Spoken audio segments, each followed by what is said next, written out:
Hello mga Mars, welcome back to my channel, Karin Scoop Station here. Pag-uusapan lang natin ang FPJ's Batang Quiapo. Kagabi nga ay natupad na nga ang gusto ni Chief Espinas na maging hitman itong Tanggol dahil naiipit si Tanggol sa sitwasyon dahil kung hindi siya papayag sa gusto ni Chief ay papatayin ang kanyang mga kaibigan na nasa Bartolina. Kaya walang choice talaga si Tanggol para kailangan niyang sundin ang utos ni Chief Espinas.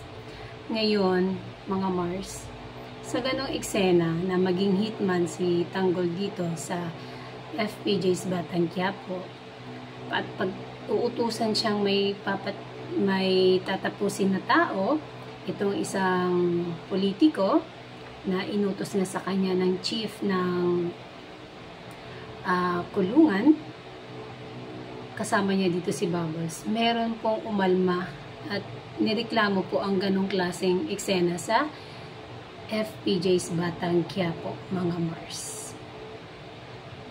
Merong iba na hindi nagustuhan ang ganong kwento na ginawa o ipinalabas sa FPJ's Batang Quiapo na parang sumasalamin sa nangyayari nga sa loob ng kulungan or sa bilibid o kung saan man. Kaya naharap ngayon si Coco Martin sa ganong issue.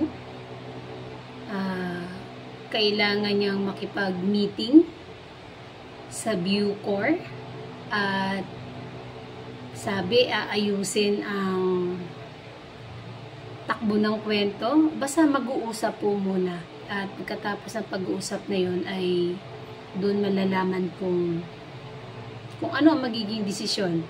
Kasi nga, inireklamo ang ganong klaseng kwento sa Batang Quiapo.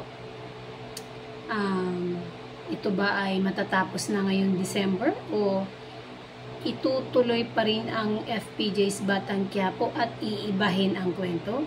Yan ay hindi ko po alam. Kaya maghahanap pa po tayo ng kasagutan.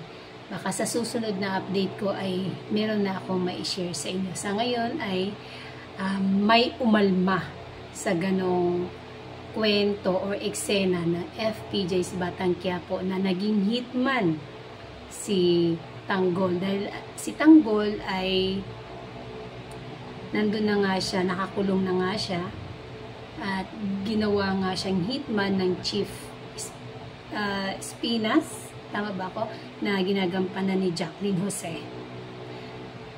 Lalabas siya ng kulungan, gagawin ang inutos sa kanya na itutumba ang ganitong klaseng tao at pagkatapos ay babalik sila at babayaran sila. Ganun po ang nangyari sa kwento. Balik, binigyan siya ng trabaho, kahit hindi niya gusto, ay gagawin niya dahil naiipit nga si Tanggol dahil papatayin ang kanyang mga kaibigan na nandoon sa Bartolina. And that's it, mga Mars. Thank you for watching. And don't forget to like, comment, and subscribe for more scoops. Bye!